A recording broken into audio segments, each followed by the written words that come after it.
मित्रों नमस्कार, रुद्र न्यूज़ में आपका स्वागत है। आज हम चर्चा करेंगे कि केजरीवाल आखिरकार चुप क्यों हैं। केजरीवाल जो आम आदमी पार्टी के सबसे बड़े नेता हैं और पिछले दिनों जो पंजाब में कार्रवाई हुई वो एक बड़ी सफल कार्रवाई है। अमृतपाल सिंह और उसका जो गुट है वारिस पंजाब दे, उनके कार्यकर्ताओं के खिलाफ जो एक्शन लिया गया उसमें उनके कार्यकर्ताओं को दबोच लिया गया। अमृतपाल को भी पहले ये कहा गया कि उनको अरेस्ट कर लिया गया, उसको अरेस्ट कर लिया गया है, लेकिन बाद में कहा गया कि नहीं, वो फरार है अभी, और उसको भगोड़ा घोषित कर दिया गया। जो भी हो, अमृतपाल इस समय भाग रहा है और ना तो कोई अपनी इमेज बना रहा है इससे, ना जो खालिस्तानी गुट हैं उनकी इमेज बना रहा है, और ना गुरुओं की जो जिनके नाम पर वो ये काम करते हैं उनका कोई सम्मान कर रहा है। बहादुर सिख भागता नहीं है।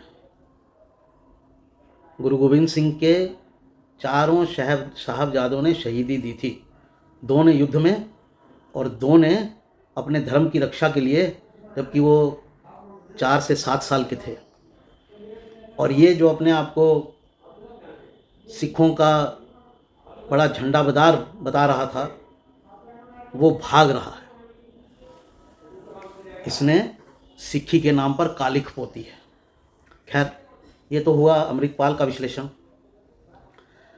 लेकिन अमृतपाल अभी पकड़ा गया है या नहीं पकड़ा गया है, लेकिन जो एक्शन हुआ है वो एक सफल एक्शन है। उसके गुट को ध्वस्त कर दिया गया है बिना किसी ज़्यादा परेशानी के। ये एक सफल ऑपरेशन है जिसका कोई भी सरकार क्रेडिट लेगी,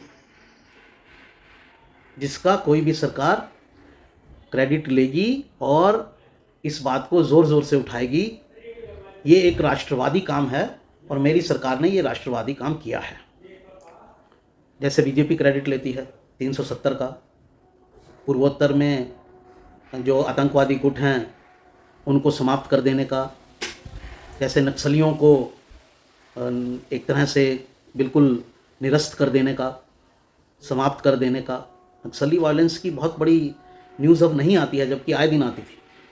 तो ये क्रेडिट लेने वाली चीज़ें हैं किसी भी सरकार के लिए, तो आम आदमी पार्टी को भी इसका क्रेडिट लेना चाहिए। और केजरीवाल जो अपनी छोटी छोटी चीज़ों को जो पुष्ट नहीं होती हैं उनका तो क्रेडिट लेते रहते हैं। जैसे दिल्ली में शिक्षा प्रणाली का, अब कितनी सफल है कितनी नहीं, कोई डाटा तो अवेलेबल है नहीं, इनके मुंह से आप सुन सकते हैं कि सफल है सफल है सफल है। ये किसी भी चीज़ को सफल बना देते हैं। लेकिन जो चीज़ जिसके ऊपर कोई संदेह नहीं हो सकता और कोई संदेह करने को तैयार नहीं है या संदेह व्यक्त नहीं करना चाहता है कि पंजाब में आपने एक सफल ऑपरेशन किया, केंद्र की मदद से किया, जैसे भी किया आपने उसमें पूरा सहयोग दिया, अपनी पुलिस को लगाया, उसका क्रेडिट आप नहीं लेना चाहते हैं। जब तक जिस समय मैं ये वीडियो रिकॉर्ड कर रहा हूँ उस समय तक केजरीवाल का इस बारे में कोई बयान नहीं आया है, जबकि ऑपरेशन को चलते 3 दिन हो गए हैं। बयान किसका आया है? आतिशी का, उनके किसी एमएलए का। वो लोग तो बयान दे रहे हैं, क्रेडिट लेने की कोशिश कर रहे हैं, और मुझे लगता है वो भी पब्लिक प्रेशर में, लेकिन केजरीवाल नहीं ले रहे हैं। आप समझते हैं कि कोई ऐसा क्रेडिट हो, ऐसा कोई बड़ा काम हो जो मोदी कर दें और उसका क्रेडिट ना लें, या उनकी वो पूरा इस चीज़ को गाएं? नहीं, संभव ही नहीं है। केजरीवाल तो अभी बहुत छोटे खिलाड़ी हैं, इनको तो पूरे देश में फैलना है। इनके लिए तो हर छोटी से छोटी चीज़ जिसमें ये सफल हों उसको गाना ज़रूरी है। इसीलिए तो शिक्षा को गाते रहते हैं, और किस लिए गाते हैं। लेकिन इस मामले में, अमृतपाल के मामले में, इन्होंने कोई बयान नहीं दिया। आखिर कोई तो कारण होगा। अब वो कारण मैं आपको बताता हूं क्या है। और इन पर जो आरोप लगते रहे हैं उनकी ये चुप्पी उस बात को ही पुष्ट करती है। ये एक्शन कैसे हुआ इसका सीक्वेंस मैं आपको बता देता हूं। पंजाब के मुख्यमंत्री मान को गृह मंत्री ने बुलाया था और कहा था कि अगर एक्शन नहीं लोगे तो अब राष्ट्रपति शासन लगा देंगे। तो मान राष्ट्रपति शासन से डरे और वो एक्शन लेने को तैयार हो गए, तब तक वो कोई एक्शन नहीं ले रहे थे। जैसे अजनाला के थाने में हुआ, कोई एक्शन नहीं लिया गया। हालांकि उसका बाद में कारण ढूंढा गया, अमृतपाल के समर्थकों ने, हिंसक समर्थकों ने थाने पर ही कब्जा कर लिया और मजबूर कर दिया सरकार को कि उनके साथी को छोड़ा जाए, अमृतपाल के एक साथी को जेल से रिहा किया जाए, और कर दिया गया। बड़ी सरकार की भी इसमें जो है इकबाल कम हुआ, चाहे वो केंद्र थी चाहे वो पंजाब सरकार थी। तो उसके बाद उनको ये धमकाया गया कि राष्ट्रपति शासन लगा दिया जाएगा, तो मान तैयार हो गए। ऐसी सूचनाएं हैं सूत्रों के द्वारा। अब जब मान तैयार हो गए और एक्शन सफल हो गया, क्योंकि दोनों तरफ से कोऑर्डिनेटेड एक्शन था, लेकिन केजरीवाल चुप है। कारण, फिर वही बात, कारण ये है कि केजरीवाल के खालिस्तानियों से लिंक हैं। इनके पास इनके मित्रों, जो इनके सहयोगी रहे हैं, उन्होंने भी इस बात को कंफर्म किया है। और जो एक्शन हैं, पंजाब सरकार में जो लॉ एंड ऑर्डर की स्थिति खराब हो गई थी, खुलेआम खालिस्तानी घूम रहे थे और लॉ एंड ऑर्डर को धता बता रहे थे। शिवसेना के एक हिंदूवादी नेता की शरेआम गोली मारकर हत्या कर दी गई, कोई बड़ा एक्शन नहीं लिया गया। तो कानून व्यवस्था लगातार बिगड़ती जा रही है और पॉलिटिकल सर्कल में ये सब जानते हैं कि इनके खालिस्तानियों से लिंक हैं।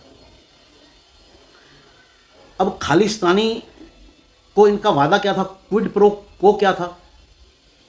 आपको याद है, जितने पैसे आम आदमी पार्टी को शुरुआत के दिनों में आते थे वो बाहरी देशों से आते थे। वही जो खालिस्तानी बाहर बैठे हैं वो पैसे भेजते थे पार्टी को चलाने के लिए शुरुआत के दिनों में। जब एक बार दिल्ली में सरकार बन गई, फिर इनको उनकी ज़रूरत नहीं पड़ी। फिर तो सरकार बनने के बाद 2 नंबर का पैसा आ ही जाता है और इनके मंत्रियों पर उस तरह के आरोप भी लगे हैं। और कोई भी सरकार हो, आता है वो पैसा। वो तो आप मानिए कि जो भी खरीदारी सरकार की होती है, मान लीजिए 10,000 करोड़ का सरकार का बजट है किसी का, और उसमें से 2-3 हज़ार करोड़ की तो खरीदारी सरकार के सामान के लिए होती है, तो उसमें से 10% तो आप मान लीजिए आराम से। वो अलग अलग सरकारों का अलग अलग होता है, लेकिन मिनिमम 10% आता ही है। वो पैसा तो बनाया ही जाता है। तब इनको ज़रूरत नहीं रही बाहर के पैसे की, और तब इन्होंने उस पर जोर भी नहीं डाला। पहले तो कहते थे पैसा भेजो पैसा भेजो। तो खालिस्तानियों के से जो इनके लिंक हैं, और क्विड प्रो को क्या था कि हमारी सरकार आएगी तो हम आपको खुलेआम काम करने देंगे। इसीलिए आप देखेंगे कि आम आदमी पार्टी की सरकार आते ही खालिस्तान का जो हो हल्ला है वो एकदम से तेज हो गया।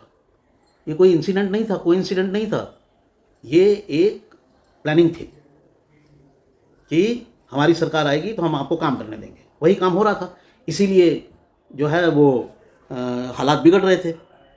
लेकिन जब अमृतपाल का अजनाला वाला कांड हुआ तो बड़ी थू-थू हो गई। तो उसमें केंद्र सरकार भी जो है वो घेरे में आ रही थी कि आप क्या कर रहे हैं, अगर ये सरकार काम नहीं करी तो हटा फेंकिए। राष्ट्रपति शासन किस लिए है? जो प्रावधान है कॉन्स्टिट्यूशन में वो किस लिए है? ऐसी सरकारों के लिए ही है। तो जब वो धमकाया गया तो रास्ते पर आ गए। तो मुद्दा ये कि केजरीवाल अभी भी इसका क्रेडिट क्यों नहीं लेना चाहते? इसलिए कि कहीं खालिस्तान जो उनके दोस्त हैं, जिनसे उन्होंने गलबैयाँ डाल रखी हैं, वो कहीं नाराज ना हो जाए। इधर उधर के लोगों से ये क्रेडिट लेंगे जो लेना पड़ेगा, नहीं तो पब्लिक से जाएंगे। वोट तो पब्लिक से लेना है ना, तो इधर उधर से क्रेडिट दिलवा देंगे। लेकिन खालिस्तानी अपने भाइयों को कहेंगे देखो मैंने कुछ नहीं किया, मेरी मजबूरी थी, मुझे केंद्र ने कह दिया था आपकी सरकार हटा देंगे। तो ये जो है ये कहानी करके ये बच रहे हैं। इनको नहीं मालूम कि आजकल सोशल मीडिया का ज़माना है। जितने चतुर चालाक आप हैं, उतनी चतुर चालाक जनता है, संगत है, आम आदमी है, आम नागरिक है। और उसका जब आपके ऊपर प्रेशर पड़ेगा तो आपकी कोई भी देश विरोधी चाल सफल नहीं होगी। राहुल गांधी ने एक बयान दिया है और लेने के देने पड़ गए हैं, थू थू हो रही है, वैसे ही आप पर भी होगी। तो केजरीवाल जी जरा ये खालिस्तान प्रेम छोड़िए और देशभक्त भारतीय बनिए। तो खालिस्तान का क्रेडिट, ये जो क्रेडिट नहीं ले रहे हैं उसका कारण ये है कि ये अपने खालिस्तानी भाइयों को नाराज़ नहीं करना चाहते हैं। तो साथियों, ये था मेरा विश्लेषण कि केजरीवाल चुप क्यों है, क्रेडिट क्यों नहीं लेना चाहते, उसका कारण ये है। देखते हैं आगे क्या होता है। उम्मीद करता हूँ कि मेरा ये विश्लेषण आपको पसंद आया होगा। अगर ऐसा है तो इसे लाइक कीजिए, शेयर कीजिए, मेरे चैनल को सब्सक्राइब कीजिए, और सब्सक्राइब करें तो नोटिफिकेशन की बेल भी जरूर दबाइए। ऐसा आपसे अनुरोध है। वंदे मातरम, भारत माता की जय।